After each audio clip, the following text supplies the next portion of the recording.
اعوذ باللہ من الشیطان الرجیم بسم اللہ الرحمن الرحیم۔ خواتین و حضرات السلام علیکم ورحمۃ اللہ وبرکاتہ و مغفرتہ۔ پروگرام احکام شریعت اور فقہ حنفی سے متعلقہ مسائل کے ساتھ ایک دفعہ پھر آپ کی خدمت میں حاضر ہیں۔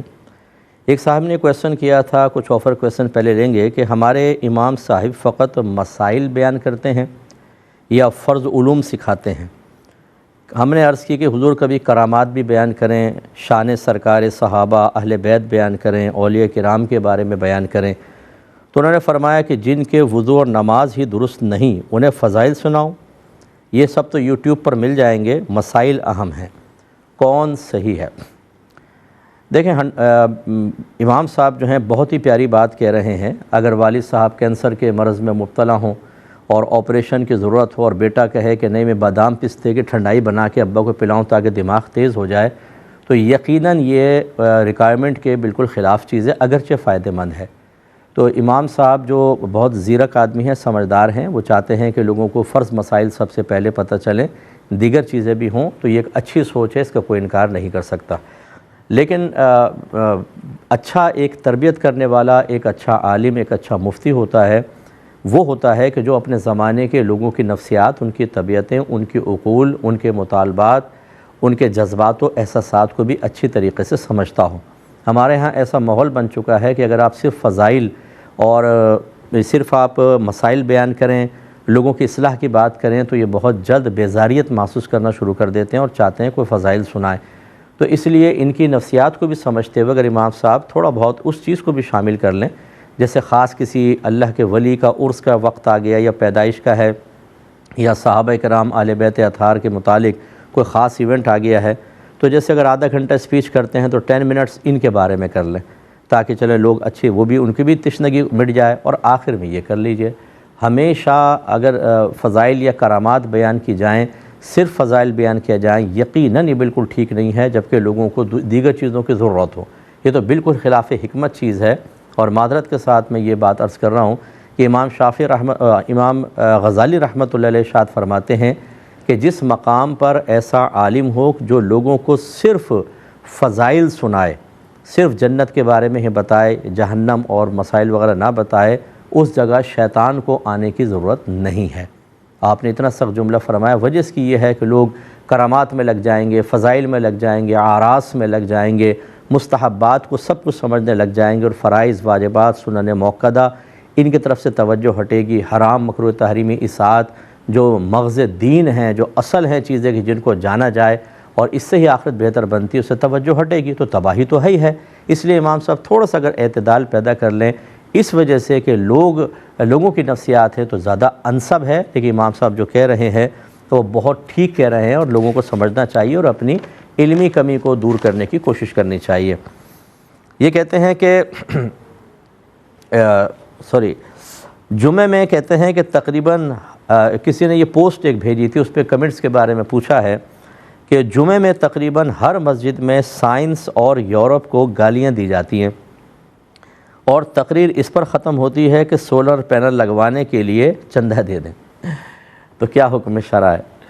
دیکھیں یہ اس طرح کی باتیں جو ہے نا، یہ صرف لوگوں کو مطلب خوش کرنے کے لیے، اٹریکٹ کرنے کے لیے، ہنسانے کے لیے، اور بعض اوقات بدگمانیاں پھیلانے کے لیے ہوتی ہیں۔ اس شخص سے پوچھیں کہ یہ انہوں نے دعویٰ کیا کہ جمعے میں تقریباً ہر مسجد میں، تو کیا آپ نے اپنے محلے کی بھی تقریباً ہر مسجد میں جمعہ پڑھا ہے؟ صرف محلے کی، یہ بتائیں۔ ایسا نہیں ہوتا، نہ شہر میں، نہ پورے ملک میں، نہ پوری دنیا کے اندر۔ تو یہ غلط قسم کے بہتان تراشیاں ہوتی ہیں۔ کوئی بھی ایسا نہیں کرتا کہ یورپ کو گالیاں بکرا ہو خواہ اور سائنس کو گالیاں بکرا ہو۔ سائنس ایک حقیقت ہے، اس کو اعتراف کرتے ہیں۔ یورپ کو گالی بکنے کی کیا ضرورت ہے؟ یورپ کو اگر گالی بکی بھی تو کیا جدید ٹیکنالوجیز کو سے بھی نفرت کرنا واجب ہو جاتا ہے؟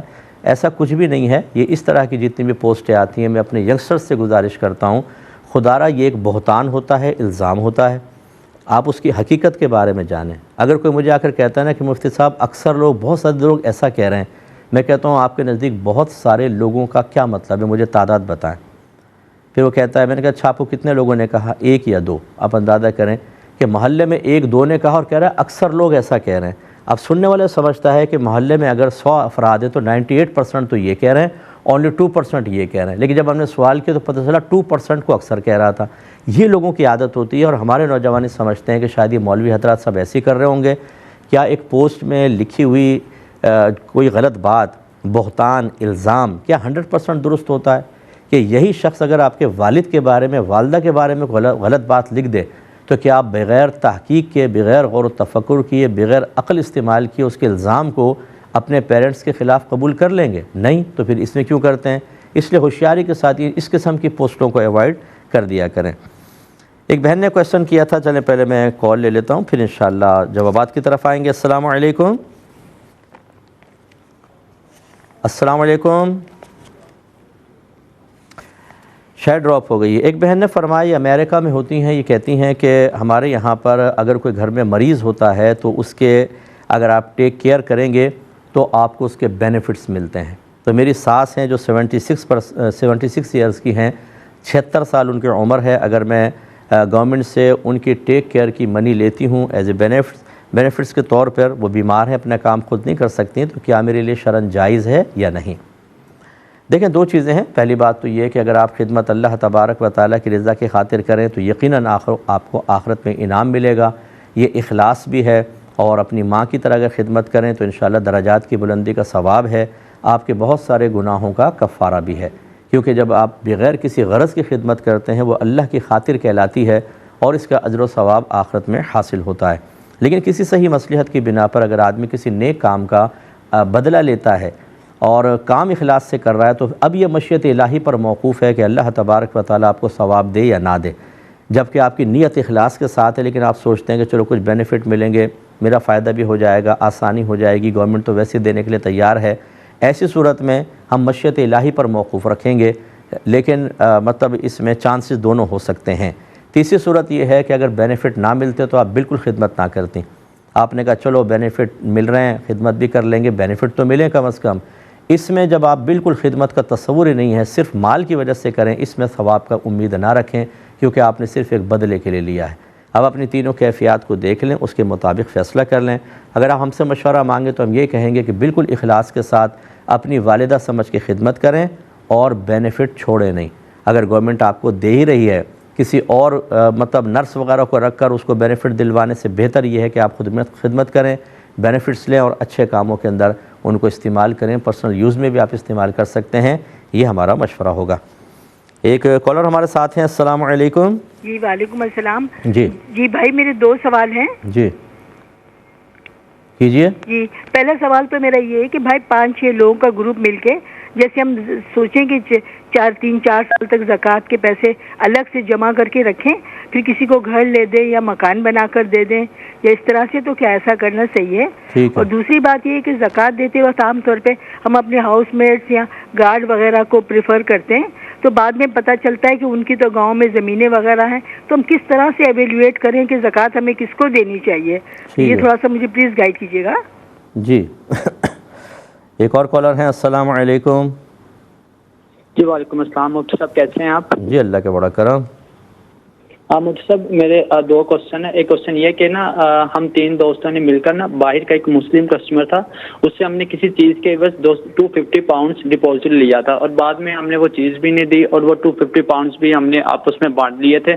تو یہ تقریباً 2 سال پہلے کی بات ہے۔ اب میں نے اسے نا کچھ ماہ پہلے اسے میں نے کال کی تھی اور اس کو میں نے کہا کہ میں نے نا 100 پاؤنڈس ارینج کیے ہیں، تو میں یہ آپ کو واپس دینا چاہتا ہوں، آپ مجھے اپنا اکاؤنٹ شیئر کر دیں، بینک اکاؤنٹ ڈیٹیلز۔ تو اس نے کہا کہ بھئی مجھے آپ پہ بھروسہ نہیں ہے، میں دوبارہ اسکیم نہیں کرنا چاہتا، تو میں نہیں آپ کو سینڈ کر سکتا۔ تو میں نے اسے کافی معافی وغیرہ بھی مانگی اور کافی اس کا میں نے کہا، تو اس نے کہا کہ اگر آپ واقعی میں ہونسٹ ہیں نا تو یہ تو نا آپ 100 پاؤنڈ نا ایک ملک کا نام بتائے کہ اس کے جو مسلمان ہیں نا ان کو آپ دے دیں 100 پاؤنڈس۔ تو میں نے آپ کو معاف کیا، اللہ تعالیٰ بھی آپ کو معاف کر دے گا۔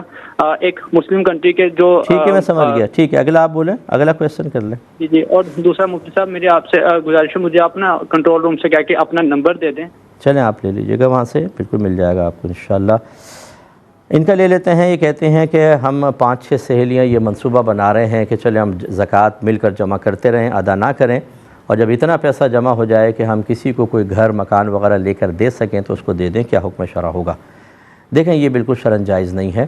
وجہ اس کی یہ ہے کہ جب مالی عبادت کے اندر، ویسے تو مالی عبادت میں قضا کا کوئی تصور نہیں ہوتا، آپ پر مجھ پر مثلا 2026 میں زکوٰۃ بنی اور میں 2030 میں دوں گا، فرض کر لیں اتنے سال بعد تو قضا پھر بھی نہیں ہوگی، وہ ساری زندگی میں جب ادا کریں گے ادا ہی ہوگی۔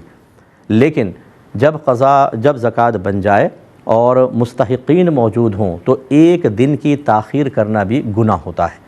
اب آپ کسی ایسے مستحق کے بارے میں ایک تصور بنائے بیٹھے ہیں جو بڑا غریب ہوگا، پہلے جمع کریں گے پھر اس کو دیں گے، اتنے عرصے جو آپ نے زکوٰۃ نہیں دی آپ گناہگار ہوں گے۔ جب تک آپ زکوٰۃ ادا نہیں کرتے، یاد رکھیں وہ زکوٰۃ بنتی نہیں ہے، وہ آپ کا اپنا مال بنتا ہے۔ آپ لوگ جمع کر رہے ہیں، فرض کر لیں آپ میں سے کسی کا انتقال ہو گیا تو وہ بغیر زکوٰۃ ادا کیے مرنے والا ہوگا، اور یہ مال زکوٰۃ اب اس کا نہیں رہا، یہ وارثوں کو واپس دیا جائے گا، یہ ورثاء کا مال ہو جائے گا۔ اب آپ بتائیں کہ زکوٰۃ بھی رہ گئی، مال بھی ادھر چلا گیا، مقصد بھی پورا نہیں ہوا، اور اگر فرض کر لیں آپ زندہ رہتے مقصد پورا کر بھی لیتے تب بھی اتنی تاخیر گناہ ہوتی۔ نیز اکابری نے فرمایا کہ کسی ایک شخص کو اتنی زکوٰۃ دے دینا کہ وہ خود مالک نصاب بن جائے، یہ مزاج شرع کے خلاف ہوتا ہے۔ لہٰذا اپنی زکوٰۃ کو غرباء میں تقسیم کریں۔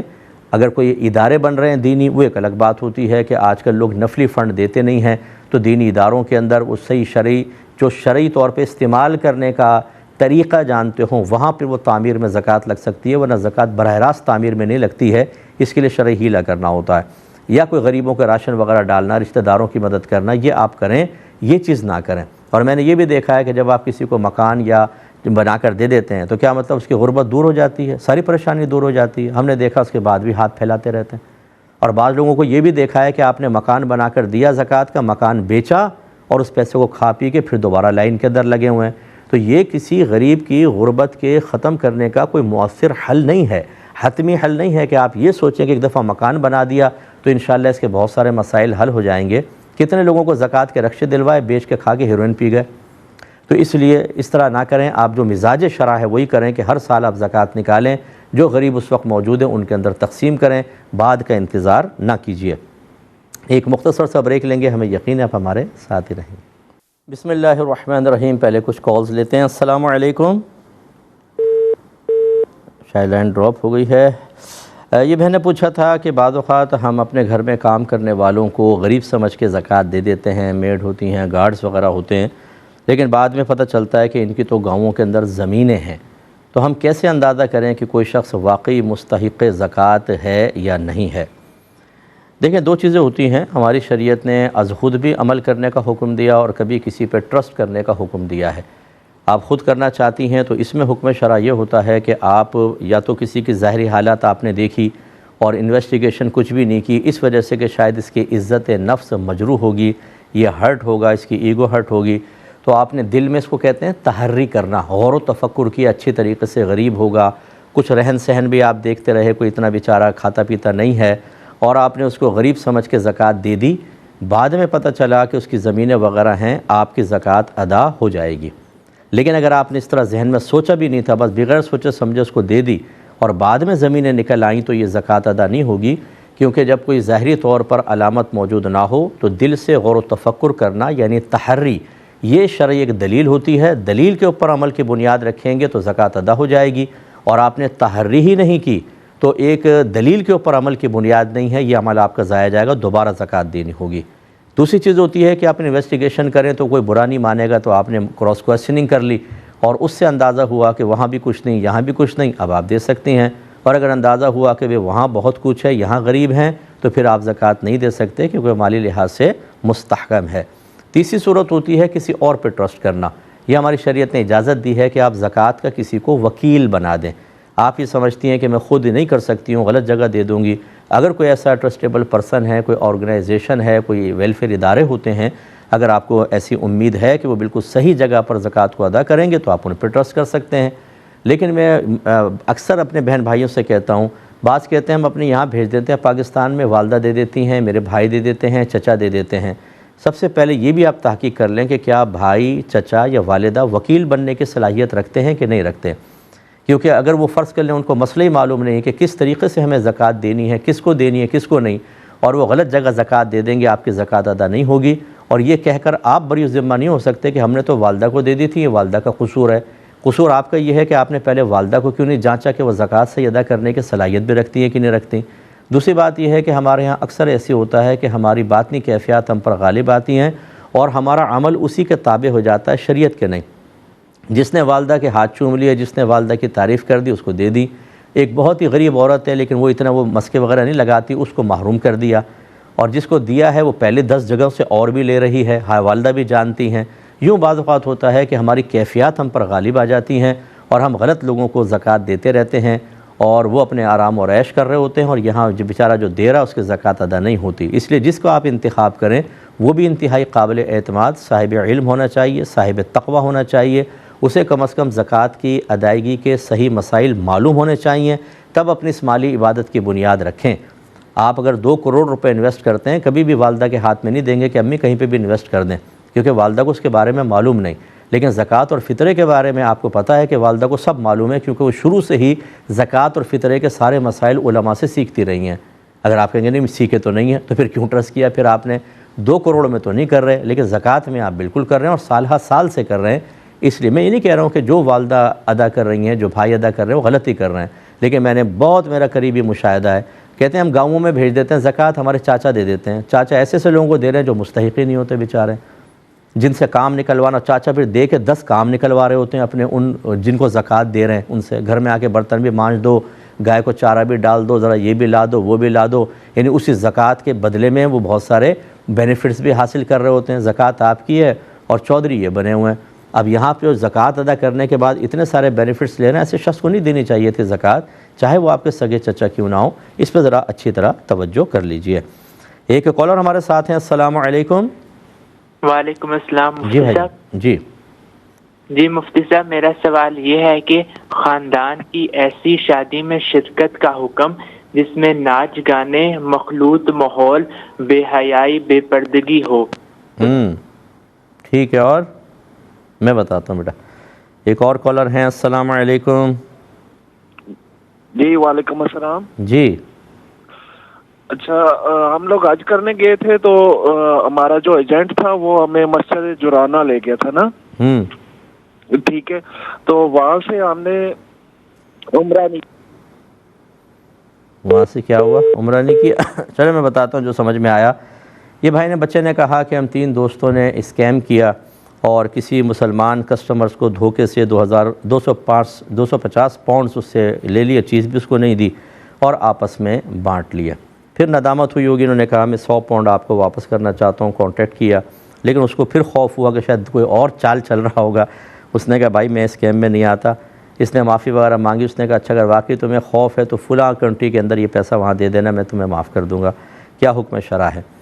دیکھیں، سب سے پہلے تو میرے بچوں اچھی طرح یاد رکھیں، یہ آج کل اس طرح وبا چل رہی ہے۔ میں دیکھتا ہوں کہ سوشل میڈیا پہ بعض لوگ آ کر کبھی کسی کا پاسورڈ ہیک کرنے کا طریقہ بتا رہے ہوتے ہیں، کبھی اس کا جی میل اکاؤنٹ کو ہیک کرنے کا طریقہ بتا رہے ہوتے ہیں، کبھی اور الٹی سیدھی چیزیں بتا رہے ہوتے ہیں، اور کہتے ہیں بھئی ہم تو آپ بتانا ہمارا کام ہے، دیکھیں غلط استعمال نہیں کیجیے گا۔ بہت ماشاءاللہ کام کر رہے ہیں آپ، اچھا کام کر رہے ہیں کہ بچوں کو گندے کاموں کے پر لگا دیا۔ تو اس طریقے سے یہ حرام اور گناہ کبیرہ تھا کہ آپ نے کسی کا مال ناحق لیا۔ یہ جہنم کے انگارے تھے جو آپ نے پیٹ میں اتارے ہیں۔ آپ نے کتنا عرصہ کھا لیا ہوگا بتائیں؟ وقتی طور پہ آپ نے کسی کے صدمات پر، کسی کے رنج پر، کسی کے غم کے اوپر خوشیوں کی بنیاد رکھی، یہ آپ کو راس نہیں آئے گا، دنیا میں بھی آخرت میں بھی برباد ہوگا۔ کھا پی کے ختم ہو گیا، وبال گناہ باقی ہے اور آخرت میں آپ کو حساب دینا ہے۔ پہلی بات تو یہ کہ جن کو آپ نے دوست کہا وہ دوست نہیں، وہ شیطان کے چیلے اور بہت بڑے دشمن ہیں، اور آپ بھی انہی میں ایک شامل تھے۔ ان سے سب سے پہلے علیحدہ ہو جائیں، یہ دوست نہیں ہوتے، یہ جہنم کے سمجھ لیں جہنم میں لے جانے کا سبب بنانے والے سب سے بڑے دشمن ہوتے ہیں، جو برائی میں آپ کے ساتھ تعاون کرتے ہیں، آپ کو برائی میں لگاتے ہیں۔ دوسری بات یہ ہے کہ آپ کے دل میں ندامت کا پیدا ہونا، یہ میرے رب کا کمال رہا۔ ویسے تو ہر کمال میرے رب کا ہی ہوتا ہے، لیکن بغیر کسی وجہ کے آپ کے دل میں بس خیال آیا یہ میرے رب نے ڈالا، اس کا مطلب ہے اللہ تبارک و تعالیٰ آپ کو راہ ہدایت پر لانا چاہتا ہے۔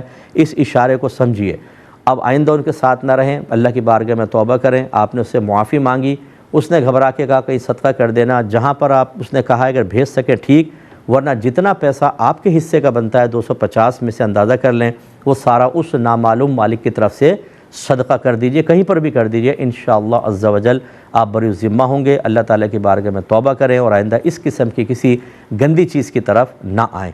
تو اور ان کے وساطت سے میں بچوں سے گزارش کرتا ہوں کہ بعض اوقات جب مال آ رہا ہوتا ہے 100 روپے بھی فری میں آ رہے ہوتے ہیں تو ہم حرام حلال کے ذرائع نہیں دیکھتے، ہم کہتے ہیں آ ہی تو رہا ہے، غلط ہے۔ یہ آپ کھائیں گے، آپ کے اندر گندی تبدیلی پیدا کرے گا۔ آپ کی عادت پختہ رہے گی، یہ نسلوں کے اندر منتقل ہوگی اور آپ کے بچے بھی چور ڈاکو بنیں گے اور گندی چیزیں اسی طریقے سے حرام طریقے سے حاصل کر کے اپنی آخرت کو برباد کریں گے۔ ایسا ہرگز نہ کریں، اللہ کی بارگاہ میں توبہ کریں اور جائز ذرائع اختیار کریں۔ ایک کالر مزید ہمارے ساتھ ہیں۔ السلام علیکم۔ جی وعلیکم السلام۔ جی بھائی جان۔ مفتی صاحب میں نے ایک سوال پوچھنا ہے۔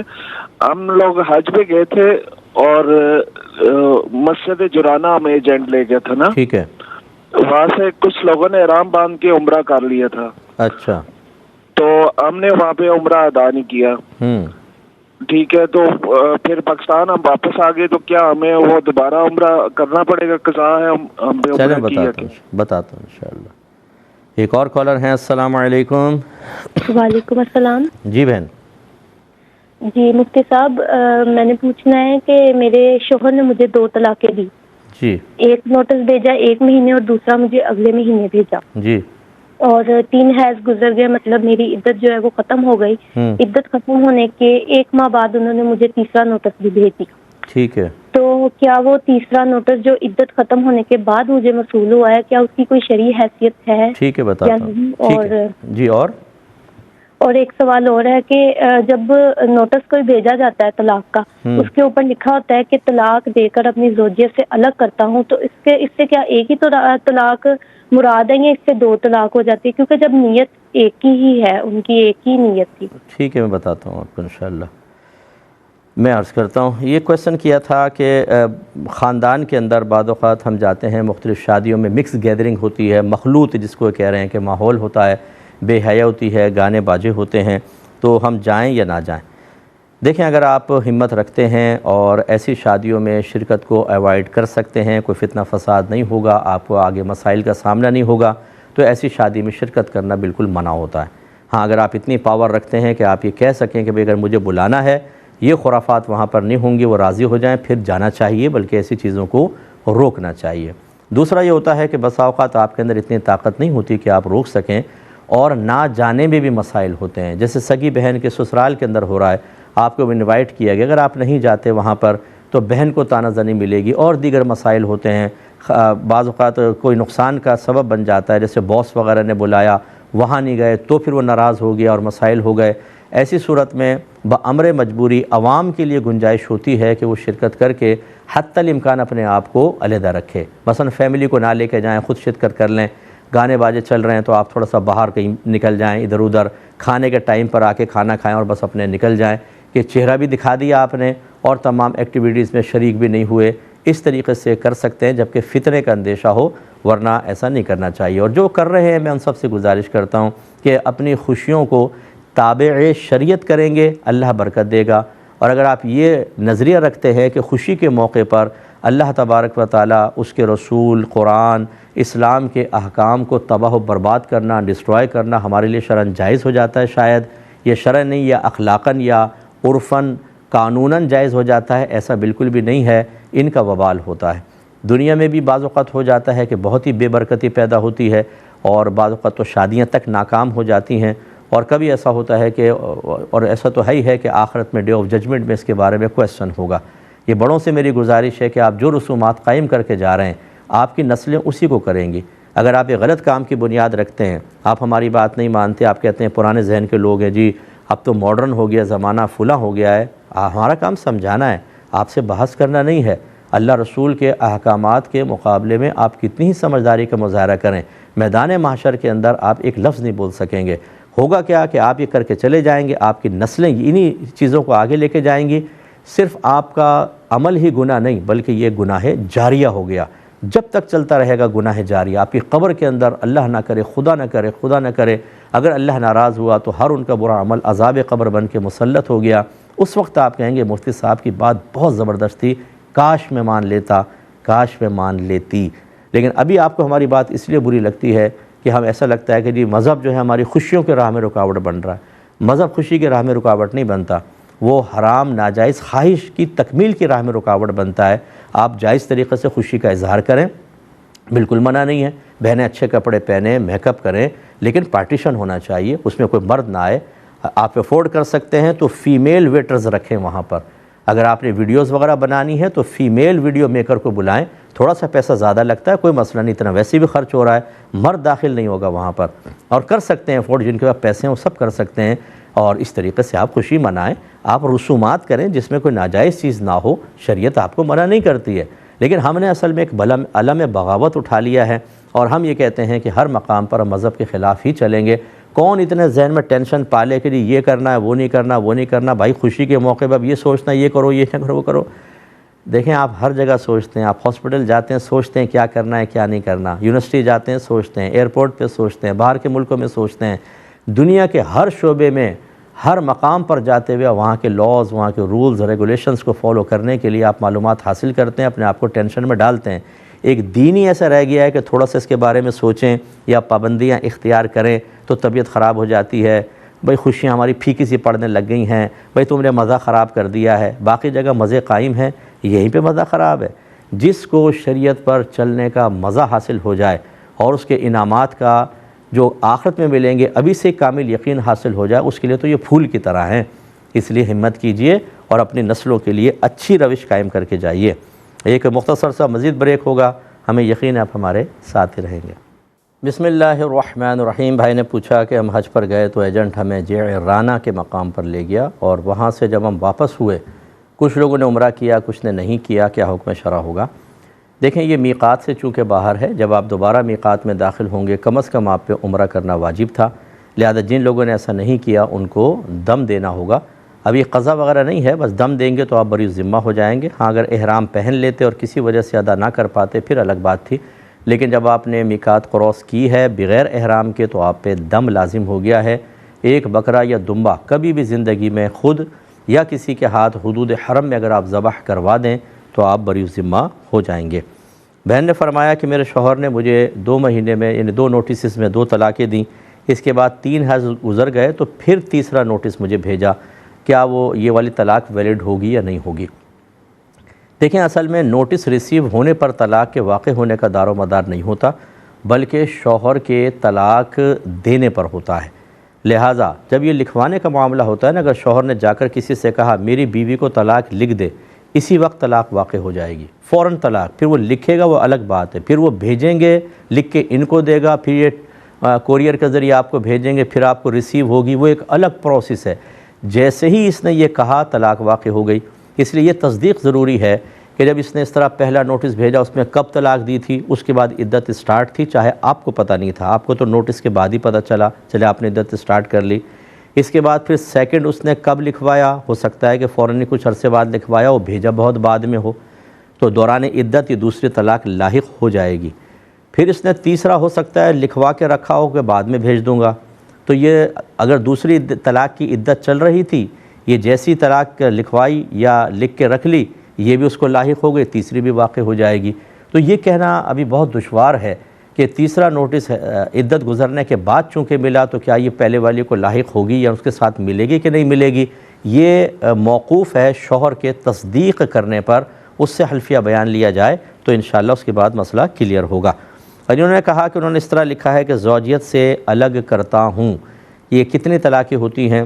دیکھیں ایک ہی طلاق ہوگی جب تک کہ مطلب اگر اس نے اس طرح لکھا میں زوجیت سے الگ کرتا ہوں، میں الگ کرتا ہوں، یہ زوجیت سے الگ کرتا ہوں، زوجیت سے الگ کرتا ہوں 3 مرتبہ، اور ہر مرتبہ اس کا دعویٰ یہ ہے کہ میں نے الگ الگ وقوع طلاق کا ارادہ کیا تو 3 طلاقیں پڑیں گی۔ اگر ایک دفعہ لکھا ہے تو 1 طلاق پڑے گی۔ ہاں اگر وہ کہتا ہے کہ میں نے 1 دفعہ ہی کہا تھا لیکن یہ 2 دفعہ صرف پہلے والی کو ذرا سمجھانے کے لیے کہا تھا، جیسے بول دیتے نا کبھی کہ میں نے تمہیں طلاق دی، پھر وہ والدہ نے پوچھا تو کہا میں اس کو طلاق دے چکا ہوں، تو یہ پہلے والی طلاق کی خبر ہے، نئی طلاق کا وقوع کا ارادہ نہیں ہے۔ اگر اس طرح کوئی قرینہ موجود ہے تو شوہر کی تصدیق بھی کی جاتی ہے کہ ہاں دوسری طلاق نہیں ہے۔ لیکن آپ کو جو نوٹسز بھیجیں ان میں تو طلاق ہوتی ہے، لیکن کب لکھوائے گئے اور کتنا عرصے بعد بھیجے گئے اس کی تصدیق اور تحقیق یہ آپ لوگوں کے لیے ضروری ہے کہ آپ کروا لیں۔ ایک بھائی نے پوچھا تھا کہ شناختی کارڈ پر والد کی جگہ والدہ کا نام لکھوا سکتے ہیں یا نہیں؟ دیکھیں شرعی لحاظ سے منع تو نہیں ہے، لیکن جو عرف چل رہا ہو، جو قانون کہتا ہو، جو آپ کا لاء کہتا ہو اسی کو فالو کرنا ضروری ہوگا۔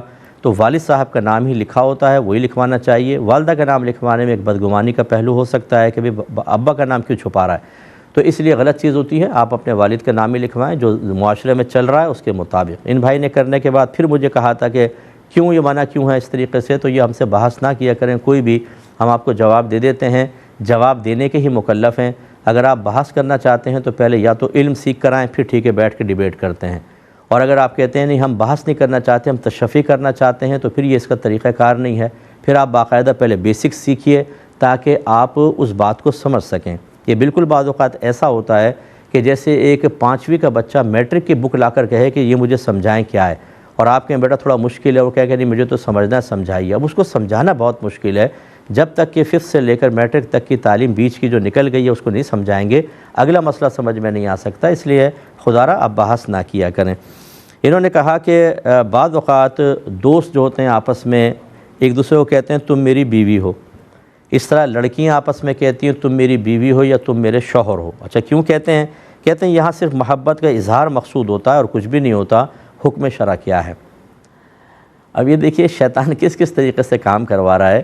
اگر محبت کا اظہار ہی مقصود ہے تو اپنی ماں کہہ دو بھائی، اپنا باپ کہہ دو کہ بھئی تو میری باپ کی طرح ہے محترم، تم میرے بھائی کی طرح ہو، تم میرے بیٹی کے، سارے رشتے ختم کر کے میاں بیوی والا رشتہ بیان کر رہے ہیں۔ یہ بالکل شیطانی معاملات ہیں، اس سے جذبات بھڑکتے ہیں، اس سے خرابیاں پیدا ہوتی ہیں۔ چاہے آپ کہیں ہماری نیت ایسی نہیں تھی، سامنے والا بھی ہمارے مذاق کو سمجھتا ہے، لیکن ہر ایک نہیں سمجھتا، یہ چیزیں آگے منتقل ہوتی ہیں اور خرابیاں پیدا کرتی ہیں۔ اس لیے شرعی لحاظ سے اس طرح کہنا بالکل جائز نہیں۔ اظہار محبت اگر بچی سے کرنا چاہتی ہے اور پاکیزہ دونوں کی دوستی ہے، جائز تو ہے، لیکن اس طرح کے معاملات کر کے ایک رشتہ ایسا بنا لینا کہ جس رشتے کے تقاضے اتنے خطرناک ہوں کہ اگر اس کو اپنایا جائے گا تو پھر مطلب غلط چیز کی طرف انسان چلا جائے، اس کو شریعت بالکل اس کی اجازت نہیں دے گی۔ یہ کہتے ہیں کہ ہمارے ایک دوست ہیں، ان کا بھانجا ہے 2 سال کا، اس کو شوق بہت ہے نماز پڑھنے کا، تو وہ کسی بھی سمت میں جہاں کعبۃ اللہ نہیں بھی ہوتا وہ سجدے کرنا شروع کر دیتا ہے۔ تو اس کا اگر غلط قبلے کے علاوہ اس نے رخ کر کے سجدہ کیا، اس کا وبال کس پر ہوگا؟ دیکھیں کسی پر بھی نہیں ہوگا، وہ چھوٹا بچہ ہے، وہ تو ویسے شرع احکام کا ابھی مکلف نہیں ہے، جب تک بالغ نہ ہو جائے اس کے نام اعمال میں کوئی گناہ لکھا جائے گا، نہ وہ شرعی احکام کا پابند ہے۔ اس لیے جو بچے نابالغ اگر قرآن بغیر وضو کے بھی پکڑیں، بغیر وضو کے پڑھیں تب بھی جائز ہوتا ہے، لیکن کروانا چاہیے، جیسے علماء نے فرمایا، فقہاء نے، کہ ان بچوں کو وضو کروانا چاہیے۔ لیکن فرض کر لیں اگر بچہ بے وضو بھی قرآن چھو لیتا ہے، بے وضو پڑھنا شروع کر دے، وہ گناہگار نہیں ہوگا۔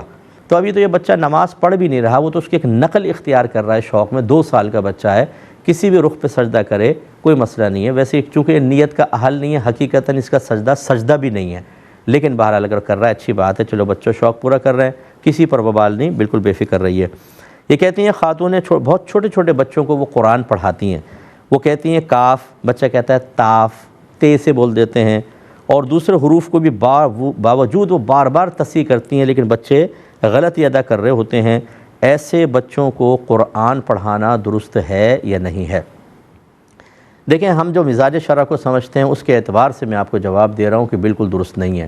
وجہ اس کی یہ ہے کہ اگر آپ غلط سلط پڑھتے ہوئے بچے کو اس لیے اوائڈ کر دیتے ہیں کہ بہت ہی چھوٹا ہے، تو وہی غلط ورڈز اس کے زبان پہ چڑھ جائیں گے، اور بعد میں ہماری زندگی کی مصروفیات اتنی زیادہ ہیں کہ دوبارہ اپنی قراءتوں، اپنے قرآن کی تصحیح کرنے کا ٹائم ہی نہیں ملتا۔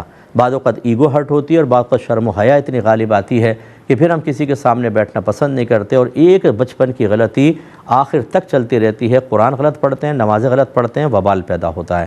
ہمارا مشورہ یہ ہے کہ اپنے بچوں کو جب بٹھائیں تو کم از کم 4-5 سال کا بچہ ایسا کہ وہ تجوید کو سمجھتا ہو، سب چیزیں اچھی طریقے سے سمجھ سکتا ہو۔ ہاں اگر آپ کا ذہین بچہ اسے چھوٹی عمر میں بھی سمجھ سکتا ہو تو الگ بات ہے، لیکن اکثر ایسی ہوتا ہے کہ چھوٹے چھوٹے بچوں کو تجوید کے قواعد بتا رہے ہیں، وہ منہ دیکھ رہے ہیں، بتا بھی دی بیٹے یہاں سے زبان لگاؤ، بعد میں بھول گئے بچے اور وہ غلط تلفظ ادا کر رہے ہیں۔ کم از کم اتنی ایج ہونی چاہیے جس میں بچہ اچھی طریقے سے بات کو سمجھ لے، قاعدہ سمجھ لے، جب مخرج بتایا گیا اس مخرج کی وہ رعایت کر سکے، اس کے حافظے کے اندر بیٹھ جائے، اور پھر وہ صحیح قرآن پاک پڑھتا رہے۔ اگر آپ کو ہماری اس بات کا یقین نہیں آیا کہ غلط پڑھا ہوتا ہے، بعض اوقات پوری زندگی کو یہ محیط ہو جاتا ہے۔ جتنے بھائی بہن مجھے دیکھ رہے ہیں اپنے قریب کسی اچھے قرآن پاک پڑھنے والے کو ایک دفعہ اپنی نماز سنا دیجیے گا، بس آپ ثنا سے لے کر اور السلام علیکم ورحمۃ اللہ تک پوری نماز سنا دیں، دیکھ لیجیے گا کتنی غلطیاں ہوتی ہیں، اور قرآن سنا کر دیکھیں اتنی زبردست غلطیاں ہوتی ہیں، اور اس میں زیادہ تر وہ لوگ ہوتے ہیں جنہوں نے بچپن میں کبھی بہت پڑھا ہوتا ہے، آپاؤں سے، باجیوں سے، اور تصحیحات نہیں کی ہوتی ہیں، اور یہ غلطیاں آگے تک چلتی ہی رہتی ہیں۔ ایک بچے نے پوچھا تھا کہ لیزر پاس کرنسی کیا ہوتی ہے، اس کا شرعی حکم کیا ہے؟ دیکھیں یہ کوئی خاص کرنسی نہیں ہے، یا تو یہ کرپٹو کرنسی کا ٹوکن کو کہتے ہیں، اور یا ایک ایسی ڈیوائس کو کہتے ہیں جس سے آپ فیک نوٹوں کو لائٹ مار کے دیکھتے ہیں کہ یہ فیک ہے یا صحیح ہے۔ تو یہ کوئی الگ کرنسی نہیں ہے، بلکہ یہ یا تو ٹوکن کا نام ہے اور یا ایک ڈیوائس کا نام ہے، اس لیے اس کا تو چھوڑ دیجئے آپ۔ انہوں نے کہا کہ اگر کوئی مسلمان ہمارے سامنے کلمہ کفر کہے، اس سے پہلے کہ ہم تصحیح کرتے وہ چلا گیا کہیں دور اور دوبارہ نہ ملے، ہم اسے مسلمان سمجھیں یا کافر سمجھیں؟ دیکھیں سب سے پہلے تو اس نے کیا کلمات کہے ہیں، اس سے کفر التزامی ثابت ہوا ہے یا کفر لزومی ثابت ہوا ہے، اس کو دیکھا جائے گا۔ کفر التزامی کا مطلب یہ ہوتا ہے کہ جو علماء عقائد کو دلائل سے ثابت کرنے کے سبجیکٹ کو اپنے لیے ہوئے ہوتے ہیں، انہیں کہتے ہیں علماء متکلمین، اور یہ علم کلام کہلاتا ہے۔ حقیقتاً یہ صرف اسی چیز کو کفر قرار دیتے ہیں کہ جو واقعی کفر ہوتی ہے۔ تو علماء متکلمین اگر کسی چیز کو کفر قرار دے دیں تو اس سے کفر التزامی ثابت ہوتا ہے، اس کو کہتے ہیں کفر التزامی۔ ایک ہوتا ہے کہ فقہائے کرام جو احکام شرعیہ عملیہ کو ان کے تفصیل دلائل کے ساتھ جانتے ہیں، عقائد اور دلائل ان کا موضوع بحث نہیں ہوتا، یہ بعض اوقات کسی چیز کو دیکھتے ہیں کہ اس میں کفر کا سا پہلو نکل رہا ہے، حقیقتاً کفر نہیں، لیکن یہ اس کو اس لیے کفر قرار دے دیتے ہیں کہ اگر ہم اس سے نہیں روکیں گے تو یہ حقیقتاً یا اصلی کفر کے اندر مبتلا ہو جائے گا۔ تو وہ کہتے ہیں کہ یہ فعل اس کا یا قول کفر ہے، لیکن وہ قائل کو کافر وہ بھی نہیں کہتے، وہ کہتے ہیں اس کا یہ قول کفر ہے، اس کا فعل کفر ہے، اسے کہتے ہیں کفر لزومی۔ کفر التزامی میں آدمی مرتد ہو جاتا ہے، اس کے سارے اعمال برباد ہو جاتے ہیں، تجدید ایمان تجدید نکاح فرض ہے، نہ کرے تو سوشل بیک آؤٹ واجب۔ لیکن کفر لزومی کے اندر یہ کافر نہیں ہوتا۔ اگر آپ تجدید ایمان تجدید نکاح کرنا چاہیں احتیاطاً بہت اچھی بات ہے، سابقہ نیک اعمال بھی باقی رہیں گے۔ اب عوام کو یہ شعور حاصل نہیں ہوتا، ایک شخص نے کچھ کہا، ہم نے کہا یہ تو کفر کہہ دیا اس نے، چلے آپ نے کسی سے پوچھ بھی لیا، انہوں نے کہا ہاں یہ کفر ہے، آپ نے سوچ لیا کافر اور کفر التزامی والا معاملہ کر لیا، یہ درست نہیں ہوتا ہے۔ تو سب سے پہلے دیکھیں کیا ہے، اگر کفر التزامی تھا چلا گیا تو کافر سمجھنا لازم ہے، اگر کفر لزومی تھا تو کافر نہ سمجھے، مسلمان ہے، ہاں احتیاطاً جب بھی ملے اسے تجدید ایمان تجدید نکاح کی ترغیب دیں، اور اگر آپ دے سکتے تھے اور آپ نے نہیں دی اور چلا گیا، آپ بھی تجدید ایمان کریں، تجدید نکاح کریں۔ کل انشاءاللہ ملاقات ہوگی 8 سے 9، اس وقت تک کے لیے اجازت دیں۔ جتنے ہمارے بھائی بہن بہت سے حادثات میں شہید ہوئے ہیں ان سب کے لیے خصوصی طور پہ دعا کیجیے گا، ایصال ثواب کیجیے گا، اللہ تعالیٰ ان کی شہادتوں کو ان کے لیے دخول جنت کا سبب بنائے، ان کے لواحقین کو صبر و تحمل کی توفیق عطا فرمائے، اور اس قسم کے معاملات سے ہمیں بھی اپنی موت کو یاد رکھ کر اپنی آخرت کی تیاری احسن طریقے سے کرتے رہنے کی توفیق عطا فرمائے۔ آمین۔ وآخر دعوانا ان الحمد للہ رب العالمین۔